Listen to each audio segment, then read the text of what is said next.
This is the Real Deal podcast on this Thursday, February 13th, 2020. Some Thursday thoughts here as we get ready for the NBA All-Star game, All-Star weekend. A lot to do with that. You have a situation where you're going to have one All-Star down because of an injury. Damian Lillard's out with a thigh injury, not with a, I want to think it's a thigh injury. He heard it during the game last night in the loss against Memphis. And really, it's a shame. It's unfortunate. He and Ja Morant were going at it.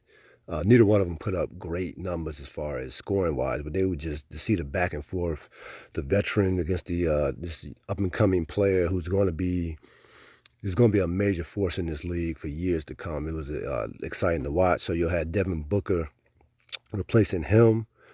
His spot, and I have no problem with that. You could have went with Booker or Bill. It's going to be one of those two players. So you had that going on. Great game last night in Denver with the Lakers and Nuggets. We know in a big spot the Nuggets cannot beat the Lakers under any circumstances. They just can't beat them. But that was, regardless of that, that was it's a great game, great LeBron game. Anthony Davis got 65 between the two. And the key part of that game, everybody get caught up in LeBron having a triple-double. The key part of that game is Anthony Davis scoring 7 points in overtime. That they have, if the Lakers want to win a championship, Anthony Davis has to be a focal point during the fourth quarter. He has to be more aggressive during those key moments. Can't just put it on LeBron to dominate the basketball. So you had that going on. And also, Philadelphia had a great win against Miami, not Miami, but against the Clippers. And the thing that stuck out to me about that game was Ben Simmons' performance. And I think Ben Simmons has gotten to a point to where he is the guy on that team. He's the guy on that team. He was spectacular in that game, taking on Paul George and Kawhi Leonard. Not only was he guarding both of them, at times both of them matched up against him. He still ended up basically going, 26 and 12. And just really, Simmons has been great all year. He really has, and especially when Embiid went out. And I, talking to somebody today, and they brought up a good point that it's probably his team right now. And I don't disagree with that. I think it's probably his. I think that if I'm Philadelphia and I'm looking towards the future, I would move Joel Embiid in the offseason. Even if I win a championship, to be honest with you. Because I don't see Embiid, first of all, having a full career where he's going to stay healthy. And I just think Ben Simmons has potential to be a top 5 player in this league. Like, he has that type of potential. I'll bring in Magic Johnson to talk to Ben Simmons. Be like, hey, Ben, when Kareem got injured one year, I had to take over, score more. Don't wait for somebody to get hurt for you to do that. You have to score more and become more aggressive offensively in order to take your game to another level. And he would listen to Magic. That's what I would do if I was the Sixers. I would do it in a heartbeat. Make a phone call to Magic, like, Magic, talk to this young man because he has the potential. Ben Simmons could be he's not that far away from the Greek Freak. He's not that far away from Luka. He really is not. He's much closer than people give him credit for in terms of that caliber, that transcendent generational player. He's that talented. He really is. And it should be his team. Without question, it should be his team. So you have, you're going to have, he's going to, of course, be in the All-Star game deservedly. So I think he probably should be even starting. But that's a whole nother story. As we reach the midway point, we know in terms of games played in the NBA, it's past the midway point. Most teams have either 30 games or less, 30 or 29 games left to play. These teams are stuck in terms of, unless, you get a couple buyouts. But you look at the odds-on favorites right now. The Lakers are the odds-on favorite to win it all at 9-5. Milwaukee's is right behind them, and you have the Clippers right behind the Bucks. Now you have Milwaukee ahead of the Clippers because the Lakers and Clippers are in the same conference, so that's why Milwaukee is ahead. That's why Milwaukee is ahead of the Lakers. I was kind of surprised that Milwaukee wasn't first, to be honest with you. And again, Milwaukee It's gonna might win 70 games this year, but to me, I still think Philadelphia or Toronto is coming out the Eastern Conference. I think that both of those teams are built for the playoffs.